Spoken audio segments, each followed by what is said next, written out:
trop bon ce double cheese. Tu sais ce que tu veux faire toi plus tard? Non, pas vraiment. Si. Je voudrais faire un métier qui serve à tout le monde, tu vois. Fabriquer un hamburger par exemple. Ouais, ça c'est une bonne idée. Enfin, y a pas besoin de diplôme pour mettre un steak entre deux bouts de pain. Tu rigoles? C'est pas ça fabriquer un hamburger. Ton steak il vient d'où? Ton pain, ton ketchup, il tombe du ciel peut-être? Ton steak, c'est une vache qu'il a fallu élever, nourrir et après, bon, je te passe les détails. Découper, hacher, avec des machines spéciales qu'il a fallu fabriquer pour ça. Ton pain, c'est du blé. Oh là, qu'il a fallu semer. calmos! T'es en train de me dire que pour faire un hamburger, il faut connaître tous les métiers du monde? Ben, pas tout à fait, mais si tu regardes de près, il y en a un paquet. Presque tous les métiers de l'industrie de l'agroalimentaire. Et un gros, ça veut dire quoi? Ben, je sais pas moi, pour faire un hachoir, faut savoir découper le métal, le souder, l'assembler. Oula, c'est pas pour moi ça. Faut être costaud et puis t'as vu comment je suis? En plus ça doit être bruyant, salissant. Mais pas du tout, c'est des vieux clichés ça. Regarde. L'industrie, c'est ce qui sert, ce qui permet de fabriquer tout ce qui est matériel et qui nous entoure. C'est la capacité à transformer des matières premières pour en faire des objets de consommation ou d'équipement. L'agroalimentaire, pour moi, c'est qu'est-ce que j'ai dans mon assiette, comment c'est fabriqué. Donc actuellement, je suis chaudronnier, serrurier soudeur. Et ben, le métier de chaudronnier, il faut mettre la tôle en forme. Mon métier consiste à industrialiser les pièces et donc à réaliser les outillages pour pouvoir fabriquer ces pièces. J'ai travaillé déjà dans les entreprises agroalimentaires, compotes et jus de fruits, dans les services qualité. Les compotes, on travaille sur la texture, on travaille sur la couleur, on travaille sur les goûts.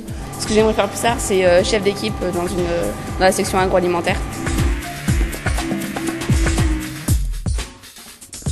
Pourquoi moi j'ai choisi l'agroalimentaire, par exemple, c'est la curiosité. Moi j'aime savoir ce que dans mon assiette, comment c'est fabriqué. C'est en fait de toujours devoir inventer des outillages. L'objectif c'est que ça marche et que la pièce sorte, et quand la pièce est sortie, c'est très satisfaisant.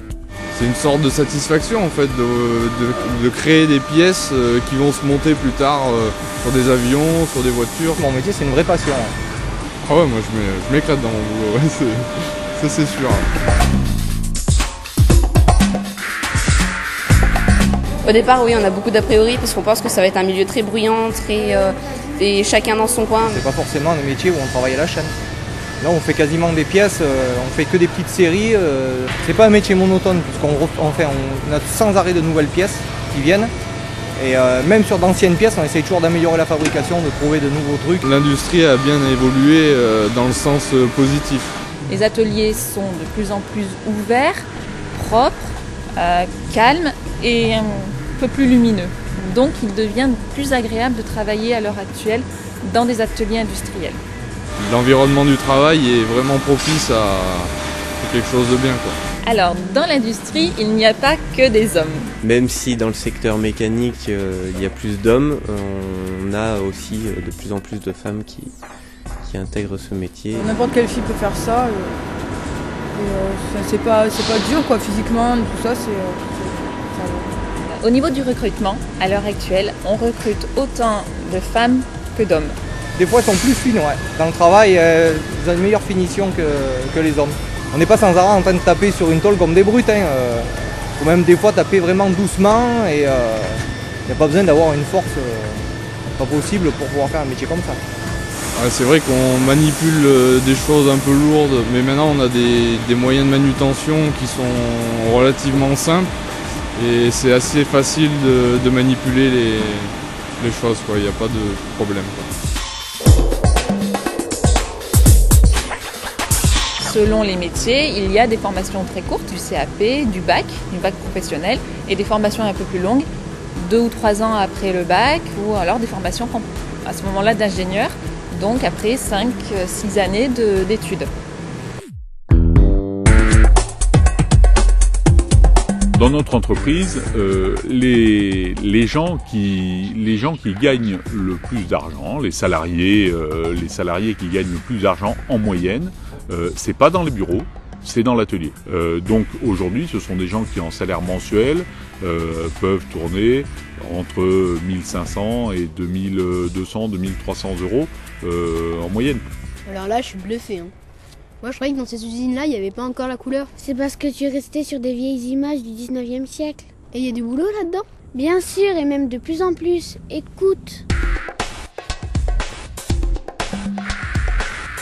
Tous mes camarades de BTS sont tous du travail, c'est très demandeur. Pour l'emploi international, c'est comme ça, mais ils demandent des soudeurs. Et même ici en France, ils demandent beaucoup de soudeurs. Et c'est un métier d'avenir, franchement. Il y a de l'avenir pour l'industrie, c'est un domaine qui bouge, qui évolue aussi, et on a de très jolies perspectives dans les années à venir. C'est de venir faire des stages dans des entreprises comme ça pour découvrir le métier. Ça paye bien et il y a beaucoup de demandes et tu peux travailler partout. Eh bien, rejoindre l'industrie, c'est rejoindre une grande aventure et surtout une aventure de fierté. Les gourmands sont les bienvenus et les curieux aussi. Alors, t'as fait ton choix? Plutôt dans la conception, la production? À moins que tu ne préfères la dégustation. Je sais pas. Je vais y réfléchir. Ce qui est sûr, c'est que je mangerai plus un hamburger de la même façon.